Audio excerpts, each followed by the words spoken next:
recording. अच्छा भाई, going back to where we left off.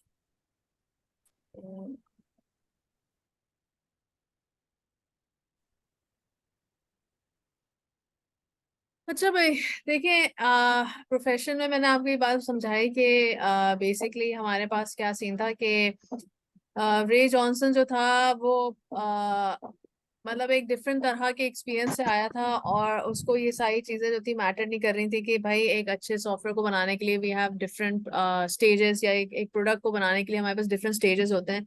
हम ऐसे डायरेक्टली डिप्लॉय नहीं कर सकते, मगर उसको ये सब चीजें समझ में नहीं आ रही थी। एक पॉइंट उन्होंने ये भी मेंशन किया हुआ है कि वो कहीं ना कहीं सिंडी को अपने साथ रखना भी चाहता था रोबोटिक्स डिवीजन को प्रिजर्व करने के लिए, लेकिन उन्होंने इसको ज्यादा एक्सप्लेन नहीं किया हुआ। बस इस तरह समझ लें कि वो कहीं ना कहीं सिंडी को अपने साथ रख रहा था, क्योंकि कहीं ना कहीं उसका फायदा ही हो रहा था कि वो रिपोर्ट्स को जो है वो फॉल्सिफाई करवा रहा था और अपने बेनिफिट के लिए जो है उसको यूज कर रहा था। अच्छा जी, अब नेक्स्ट आता है प्रिंसिपल नंबर 7, जिसमें क्या बात कर रहे हैं कुलीग्स की, कि software engineer shall be fair to and supportive of their colleagues. अब देखिए, जैसे हमें सिंडी के केस में क्या नजर आ रहा है कि वो बेचारे कहीं ना कहीं देखिए, ये तो है कि आप अपने उनका ख्याल रखें उनको, मगर मोर लाइक कि आप अपनी नॉलेज उनको दें। अपने जो ऐसे न्यू इंटर्नीज आते हैं आप उनकी ट्रेनिंग कराएं, आपके पास जो भी नॉलेज आप उनको दें, ठीक है। और अगर कोई कहीं कुछ फंसता है तो उनको हेल्प आउट करें, आप कहीं फंसते हैं तो दूसरों को चाहिए कि वो भी आपको हेल्प आउट करें। This is the type of environment जिसमें आप जो है ना ग्रो कर सकते हैं। लेकिन अगर आपको ये नजर आ रहा है कि जो है ना आपका जो भी कुलीग है वो गलत काम कर रहा है, तो ये आपका फर्ज है कि पहले आप उसको समझाएं, नहीं समझता then report to the higher authorities. अब यहाँ पे क्या बात है कि software engineer shall be fair to and supportive of their colleagues. अगर आपको नजर आए कि किसी कुलीग के साथ कुछ गलत हो रहा है, तो भी आपके ऊपर आपका फर्ज है कि आप इस चीज को हाईलाइट करें और हायर अथॉरिटीज को इन्फॉर्म करें कि भाई ये एक एम्प्लॉई है और इसके साथ अच्छा नहीं हो रहा। अच्छा जी, तो I believe that almost all the employees of Silicon Technotronics are guilty in this case. It appears that the people throughout the case investigation would rather choose to blame other people rather than owning it up to themselves. अब देखिए, मैंने आपको एक concept बताया था, वो क्या concept है जो यहाँ पे उन्होंने सेंटेंसेस में लिखा हुआ है, कोई बता सकता है? एक चीज बताई थी ना मैंने आपको कि आप की कॉर्पोरेशन में जब आप होते हैं, कंपनी में होते हैं, कुछ भी होते हैं, तो आप में ये कैरेक्टरिस्टिक होना चाहिए। क्या है वो? आवाज आ रही है आप लोगों को मेरी? Yes miss. क्या था वो, बताएं मिस आप लाइवा। मिस आप विसल ब्लो की बात करिए। नहीं, कैरेक्टरिस्टिक के मतलब इंटेग्रिटी। जैसे यहाँ जो लिखा हुआ है ना, क्या? इंटेग्रिटी। इंटेग्रिटी तो होना चाहिए, लेकिन एक चीज और होनी चाहिए ना, किसी भी कॉर्पोरेशन में जब आप हो तो क्या होता है वो? एक मिनट। इसको पढ़ो, इन लाइन्स को पढ़ो, उसी चीज के बारे में जिक्र हो रहा है। ऑटोनॉमी इन अ नहीं, सेंस। ऑटोनॉमी भी नहीं है, एक और है। अच्छा, ये लास्ट जो लाइन लिखी है ना, owning it to themselves, accountability. Accountability. समझ में आई बात? अकाउंटेबिलिटी का जिक्र हो रहा है यहाँ पे, कि यहाँ पे हमें नजर आया कि कोई भी तैयार नहीं था ब्लेम लेने के लिए कि हाँ ये हमसे गलती हुई, हमने वाकई जो है सिर्फ जो रैंडी सैमुअल्स है, he is not the only one responsible, कहीं ना कहीं हम सब रिस्पॉन्सिबल हैं, मगर ये हमें नजर ही नहीं आया इस केस में। और वही जो बेसिकली जिन्होंने केस स्टडी को एनालाइज किया है, उन्होंने अपना पॉइंट ऑफ व्यू दिया है कि इसमें इस चीज की भी कमी नजर आई कि सब जो है बड़े आराम से उन्होंने जो है वो रैंडी सैमुअल्स को वो कर दिया कि यही है, इसने तो प्रोग्रामिंग कोड ही से नहीं लिखा था। लेकिन कहीं ना कहीं अगर हम देखें तो हमें एक से ज्यादा जो है ना वो कल्प्रिट नजर आ रहे हैं इस पूरे केस स्टडी में। Do you guys think that Cindy is responsible? Miss उसकी गलती है, लेकिन बस उसकी गलती तो है, सिर्फ उसी उसको की टेस्ट नहीं है। करना चाहिए था ना। हाँ, टेस्ट करना मिस लेकिन चाहिए सिर्फ था। उसी की गलती नहीं है, बॉस की हाँ, ज्यादा बड़ी गलती है। लेकिन वो ये कह सकते हैं कि नहीं, मुझे तो ब्लैकमेल किया गया था, तो उसने उसके लिए कुछ किया when she was getting blackmail? Ma'am सबके पास नो अपनी मिस, options होती हैं, उसने तो कुछ भी आप नहीं किया। तो विसल ब्लो करनी चाहिए थी। हाँ, वैसे ब्लो करनी चाहिए थी, या कुछ और तरीका ढूंढती है, लेकिन वो क्या हो गई, वो दब गई अपने जॉब के बचाने दब के गई। चक्कर वो में। और जो है ना उसने अपनी, बस कहते हैं ना कि कहीं ना कहीं सिंडी भी जो है वो रिस्पॉन्सिबल है। अब हम आते हैं ये कौन से पार्ट पे, प्रिंसिपल 8 पे आए थे। सॉफ्टवेयर, जब ये सेल्फ, ये जो चीजें लिखी हुई ना, ये इसी को उन्होंने एक्सप्लेन कर दिया। अब सेल्फ में क्या कह रहे हैं, software engineers shall participate in life long learning regarding the practice of their profession and shall promote an ethical approach to the practice of the profession. अब देखें आपके बारे में क्या कहा गया है कि आप लोग जो हैं सिर्फ यही नहीं कि आपने बैचलर्स कर दिया तो बैठ गए बस, हाँ भाई जॉब मिल गया, अच्छे पैसा आ रहे हैं, that's about it. Do you think that's enough? क्या कह रहे हैं, लाइफ लॉन्ग लर्निंग, पढ़ते रहो और देखो कि और किस तरह बेहतर की जा सकती है टेक्नोलॉजीज को, और किस तरह जो है हम अपने आप को बिल्ड कर सकते हैं। जितना बंदा अपने आप को जितना पढ़ता रहता है और चीजें सीखता रहता है, नहीं तो उसको कहीं ना कहीं ऑल्टरनेट सॉल्यूशंस बहुत सारे उसके जहन में आने लगते हैं कोई भी प्रॉब्लम से रिलेटेड। मगर जब आपने अपने आप को बहुत लिमिट कर लिया होता है ना, तो आप ऑल्टरनेट सॉल्यूशंस नहीं सोच सकते, आप ज्यादा एक सोल्यूशन सोच लेंगे किसी भी प्रॉब्लम को सॉल्व करने के लिए।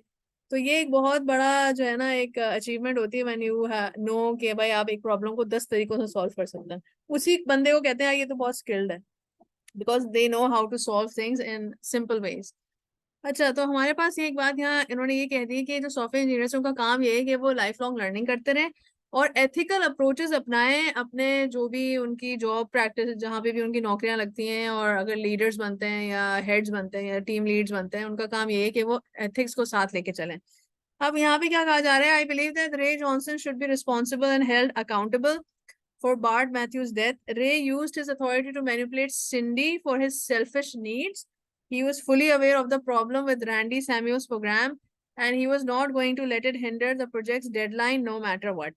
अब देखिए होता क्या है कि बैड प्रैक्टिसेस में क्या चीज समझी आती है जब सॉफ्टवेयर डेवलपमेंट में लोग आते हैं। बैड प्रैक्टिसेस में ये होता है, देखिए कोई प्रोडक्ट जब बनने लगता है ना, तो उससे पहले कुछ चीजें डिसाइड होती हैं जिसको हम कहते हैं कॉन्ट्रैक्ट बनता है पहले। कॉन्ट्रैक्ट के अंदर ना आप बहुत सारी चीजें आइडेंटिफाई करते हैं, बजटिंग वगैरह भी आती है, लेकिन एक बहुत अहम चीज जो आती है वो होती है डेडलाइन, कि ये हम कितने मंथ्स में आपको डिलीवर कर देंगे, क्या तारीख होगी। और उसी को देखते हुए जो है ना आप अपना जो है ना वो पूरा आप डिवाइड करते हैं अपने रिक्वायरमेंट्स को, कि हम फॉर एग्जाम्पल आपने 10 रिक्वायरमेंट्स आइडेंटिफाई की हैं, तो आप इस तरह टाइमलाइन बनाएंगे कि आप आराम से स्मूथली वो डेवलप भी कर लें, टेस्टिंग फेज भी कर लें, और फिर इवेंचुअली डिप्लॉयमेंट के पॉइंट पे वो डेट तक आप पहुंच जाएं। और कोशिश यही होती है कि पहले बन जाए आपका प्रोडक्ट, ना कि आप ऐसी डेट दें जिसमें आपका प्रोडक्ट तैयारी ना हो और आप आखिरी तक जो है ना वो बिल्कुल मर रहे होता है। अब मुझे एक बात है, अगर कोई प्रोडक्ट डेडलाइन क्रॉस कर जाए तो मसला क्या है इसमें? ठीक है, 1-2 दिन और आगे बढ़ा देते हैं, 1-2 हफ्ते और या 1-2 महीने और बढ़ा देते हैं, मसला क्या है? क्या लगता है आपको? मिस मैम आपके कमिटमेंट प्रोसेस जरूरी होते ज्यादा हैं। यूज होते हैं, कमिटमेंट जरूरी है, और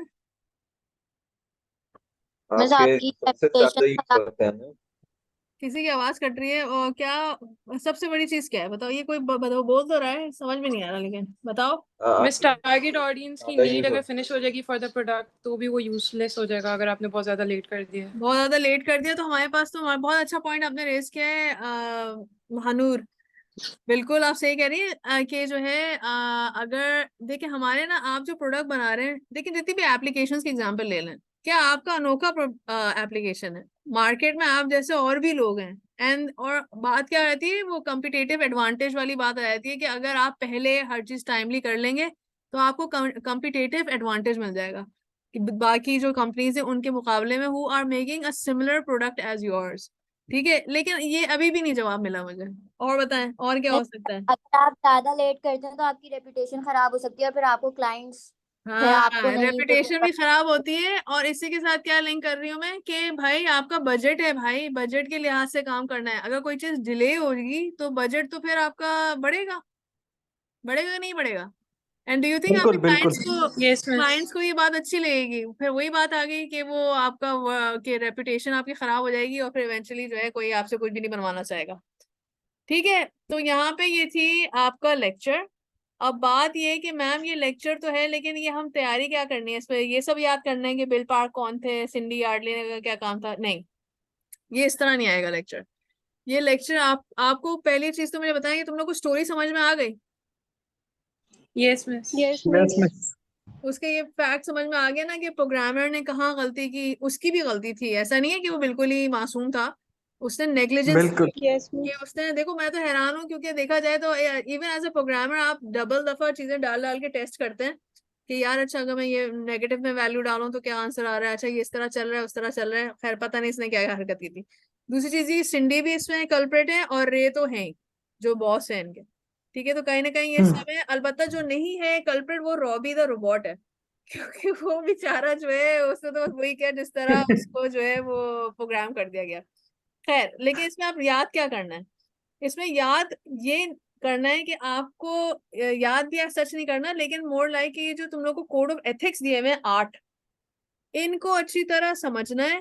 ठीक है, इनको देखना है कि यार ये अगर लिखा हुआ है तो इसका मकसद क्या है, मतलब इसमें हमें क्या, मतलब हमें क्या समझ में आ रहा है इससे। तो ये हो सकता है कि मैं आपसे पूछ सकती हूँ कोड लिख के कि आप मुझे एक्सप्लेन करें कि ये क्या है, इसकी व्हाट डज दिस मीन, और कोई सूटेबल एग्जाम्पल बताएं जो इस पे मैच कर रही हो या मैप कर रही हो। समझ में आ रही है बात? मैं ये Yes, हो miss. Yes, सकता है miss. कि रीजन पूछें कि इस कोड ऑफ एथिक को लाइक इम्प्लाई करने की क्या जरूरत आई थी इस तरह से। ये तो मैं नहीं बता रही, बस मैंने ये बता रही हूँ मैं कि प्रिंसिपल होंगे 8। ठीक है, उन 8 प्रिंसिपल्स को आपको क्या करना है, अच्छी तरह इनको समझना है कि क्या मतलब ओके है इसका, और आपसे सिर्फ यही पूछा जाएगा कि जो है क्या है इसका मतलब। पहले तो आपसे ये पूछा जाएगा और ये पूछा जाएगा कि इसके क्या एग्जाम्पल आप दे सकते हैं। ठीक है, और हो सकता है कुछ आगे पीछे भी आ जाए, लेकिन तैयारी आप इसी तरह करें कि जो भी आपसे कोर्स इसमें 8 पूछे गए ना, उन 8 को अच्छी तरह समझ लो। समझ में आ रही बात? Yes miss. ठीक है, और Yes, miss. तो ये बेसिक चीज तो ये करें, लेकिन जब आपकी अंडरस्टैंडिंग हो जाएगी ना कोड की, तो फिर मैं उसके अलावा और भी कुछ पूछूंगी ना, तो फिर आप आराम से आइडेंटिफाई कर सकते हैं वो मैं क्या पूछ सकते हो, आप देख लेना क्या पूछूंगी। लेकिन कोड्स की अंडरस्टैंडिंग होनी चाहिए। ठीक है, मैं आपको कोड ओके रटने को नहीं कह रही हूँ, मैं आपसे कह रही हूँ उनको समझें। समझ में आ रही है बात? मैं ये नहीं पूछूंगी यस आपसे मिस। कि प्रिंसिपल 3 लिख के दिखाएं, व्हाट वाज प्रिंसिपल 3, मैं ऐसा कुछ नहीं देने वाली। समझ में आई बात? मिस हाँ बेटा। Yes miss. मिस आपने कहा था कि Started with बजट बढ़ेगा, वो कैसे? क्या बढ़ेगा बजट? इस तरह बढ़ेगा, देखो, इस तरह बढ़ेगा बजट कि तुम्हारे पास, तुमने पैसा लिया, ठीक है, तुमने बोला कि भाई हम 3 महीने में आपका प्रोजेक्ट बना के देंगे। ठीक है, अब तुम जो हो, तुम्हारे क्या अखराजात हैं, तुम्हारे ये अखराजात हैं कि तुम जिस बिल्डिंग में कोडिंग कर रही हो उसका बिजली का बिल दे रही हैं आप।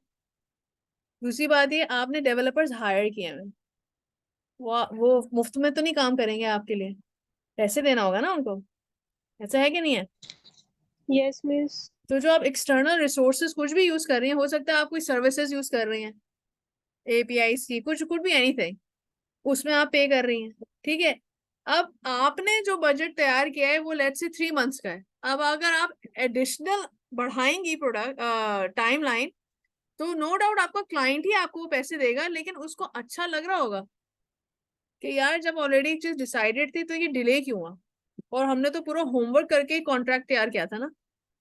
तो अच्छा लगेगा आपको ऊपर से बोले कि अच्छा भाई देखें वो तो बना नहीं, आप एक काम करें, ये 30 लाख और दे दें, हम 3 महीने एक्स्ट्रा लग जाएंगे इसको बनाने में। समझ में आई बात? Yes miss. Yes miss. आई बात, पूछे या नहीं समझ में आया तो पूछें। मिस आ गई। क्या है बताएं, क्या समझ में आया आपको? मिस ये कि हमारा हम अगर कर रहे हैं, कोई प्रोडक्ट बना रहे हैं, तो हमें हम्म। डेवलपर्स भी चाहिए। हाँ हमारा जो है इलेक्ट्रिसिटी का सिस्टम भी है, तो फिर हाँ हम उनसे मजीद पैसे मांगेंगे। हाँ, तो इसलिए हमें कोशिश ही करनी है तो कि फिर हम इसलिए टाइम पे काम करें। ठीक है, बहुत सारी चीजें टाइम पर होती काम हैं करें। When a product is being develop, बहुत सारी चीजें हैं जिसमें पैसा लग रहा होता है। ठीक है, और अगर आप उस यस डेडलाइन को क्रॉस कर जाएंगे तो फिर तो आपका बजट बढ़ेगा और आपके क्लाइंट को ये चीज अच्छी नहीं लगेगी, जी। तभी तो आपकी रेपुटेशन खराब हो रही है। ठीक है, क्योंकि उसमें और भी तो लॉस हो रहा है ना। यस उसने एक चीज सोची हुई कि मैं ये प्रोडक्ट जो है इस तारीख को लॉन्च कर दूंगा तो मुझे कितना रेवेन्यू मिलेगा, मगर वो देख रहे हो तो उस तारीख को आया ही नहीं और डिले हो गया। उससे आपके जो कॉम्पिटिटर था उसने लॉन्च कर दी पहले अपनी प्रोडक्ट, तो पैसे वाइज तो उसको प्रॉफिट हो गया, आपको क्या हो गया, नुकसान हो गया। ठीक है, समझ में आया? Yes miss. अब अटेंडेंस यस ले मिस। लें। श्योर। ले ले मिस, चलें, ले ले। ठीक है, अब अटेंडेंस ले लेते हैं। सही है। अच्छा भाई, अब करना क्या है, अटेंडेंस हम इस तरह लेंगे कि मैं यहाँ चैट्स खोल देती हूँ। ठीक है, वैसे बोल भी तो प्रेजेंट ऑडियो से तो ज्यादा भी अच्छा हो जाएगा। ठीक है, अच्छा जी, बस जल्दी जल्दी लेते हैं अटेंडेंस। ठीक है, किसी को कोई चीज समझ में आई, मतलब कुछ ऐसा लग रहा है कि मैम हमें कंफ्यूजन हो रही है कुछ, तो मुझसे या तो फिर नेक्स्ट वीक पूछ लेना। ठीक है, इसको मैं एक दफा और रिवाइज करा दूंगी। ठीक है, ओके ओके मैम। मिस। ठीक है, अगर लग रहा है कि मैम ये थोड़ा सा इस पे ये चीज समझे तो खुल के पूछना, ठीक है, घबराना मत। अच्छा भाई, मार्क अटेंडेंस। चलें जी, अब हम अटेंडेंस ले रहे हैं। हाँ, अर्जुन, प्रेजेंट मैम। महानूर, महानूर है, हमजा, प्रेजेंट मिस। हमजा नहीं है, आगे चलें, absent. Hasan Arshad, present ma'am. हाँ यार हसन ही लग रहा है। बिलाल, मोहम्मद बिलाल नहीं है, एब्सेंट। फरीबा नहीं है, एब्सेंट। मिसबा गुल, मिसबा ओके, एब्सेंट। अबू बकर, चलो एब्सेंट। सुहेब प्रेजेंट है। कैफ, कैफ है, हाँ कैफ है, सही है। हसन रासिफ नहीं है, इसका तो पता नहीं क्या ही होने वाला है। तसव्वुर, तसव्वुर है, एब्सेंट। सबाहत, सबाहत नहीं है, एब्सेंट। हसन अजीम प्रेजेंट। कहाँ है, कौन है प्रेजेंट। प्रेजेंट कौन है? हसन अजीम, हसन अजीम मिस। हाँ सही सही। जोनिश, जोनिश है, नहीं है, एब्सेंट। वासिफ, वासिफ नहीं है। दाऊद, दाऊद ने जवाब दिया था, प्रेजेंट है। Alina, miss present. Alina miss Wasif present है। मैम या तसव्वुर और कौन वासिफ मिस प्रेजेंट आपने दोनों है? प्रेजेंट टाइप वासिफ करने का कहा है, प्रेजेंट सब है, टाइप करें। वासिफ प्रेजेंट है, ठीक है। अच्छा, लाइबा प्रेजेंट है। जुनेद नहीं है, मिस प्रेजेंट है। Present ma'am. तसव्वुर आ गए। बेटा ये तुम लोग क्या सो के क्या आ रहे हो? जब पूछती हो तो क्या अभी बैठ के ऑनलाइन हो रहे हो क्या बैठ के? खुलवाओ बेटा मिस तुम अलीना की। भी प्रेजेंट है। कहाँ चले गए? हुजैफा, जुनेद है, जुनेद नहीं है। हुजैफा प्रेजेंट प्रेजेंट प्रेजेंट आप बोला था ना। कौन है ये? प्रेजेंट कौन बोल रहे हैं? नाम बोलो भाई। जुनेद जुनेद जुनेद जुनेद। प्रेजेंट है, सही है। हुजैफा आप एब्सेंट है, हुजैफा एब्सेंट है। बिलाल मसरूर कुछ नहीं पता, एब्सेंट। हफ्सा प्रेजेंट। सना, प्रेजेंट। अच्छा। अब्दुल समीर, समीर है, नहीं है, एब्सेंट। Ali, present ma'am. ये अच्छा ठीक है। मोहम्मद अरसलान, मोहम्मद अरसलान नहीं है, एब्सेंट। अदनान तनोली, तनोली कहाँ गए? तनोली है, मिस अदनान फर्स्ट हाफ में तो थे। फर्स्ट क्लास में थे मिस। कौन? अच्छा तनोली, अदनान। अच्छा ठीक है। अच्छा ये बताओ, बिलाल, मोहम्मद बिलाल, मोहम्मद बिलाल ने अभी भी ज्वाइन किया, join as a guest. Present present. अच्छा खैर जो भी है। ईमान, प्रेजेंट। फरदीन, प्रेजेंट। चले बस मिस ठीक है। बिलाल 004 प्रेजेंट। क्या जोर से बोलो, किसकी बात हो रही है? कुछ समझ में नहीं आ रहा, बस ये अटेंडेंस लग गई है आपकी। मिस मैं कह रहा हूँ बिलाल 004 प्रेजेंट। 004 प्रेजेंट है। बेटा अभी अभी आपने ज्वाइन किया है? मिस बीच में वो चला गया था, खत्म हो गया था, फिर दोबारा मैं कनेक्ट करता रहा, नहीं हुआ दोबारा, अभी दोबारा मैंने किया कनेक्ट। अच्छा खैर जो भी है। अच्छा मिस जी, आपने अलीना की प्रेजेंट लगा दी। हाँ हाँ लगा दी बेटा, लगा दी मैंने। अच्छा, और क्या रह बस गए? ठीक है। मेरी भी लगा दी मिस। इसकी बताओ, कंप्यूटर एथिक्स। बिलाल 004। हाँ हाँ लगा दी, लगा दी। मैम आपने ओके। 042 मोहम्मद अली मैम की आपने लगाई है। मैम हाँ, आपने चलो, और तसव्वुर क्या की कह रहे लगाई हैं है, आप उसमें अली? भी प्रेजेंट। मैं प्लीज कर दें। मैं बस सही है, कुछ नहीं। एक सेकेंड रुक जाओ बस, ठीक है, मैं बस सेव कर रही हूँ। चले बस, thank you so miss much, हमारी और नेक्स्ट क्लास है। इंशाल्लाह नेक्स्ट वीक मिलेंगे, ठीक है? चले जी, इंशाल्लाह। अल्लाह हाफिज। अल्लाह हाफिज हाफिज। Everybody, and happy weekend. Miss अल्लाह हाफिज। अल्लाह अल्लाह हाफिज, हाफिज। अल्लाह क्लास हाफिज, खत्म। अल्लाह हाफिज। अच्छा भाई, स्टॉप।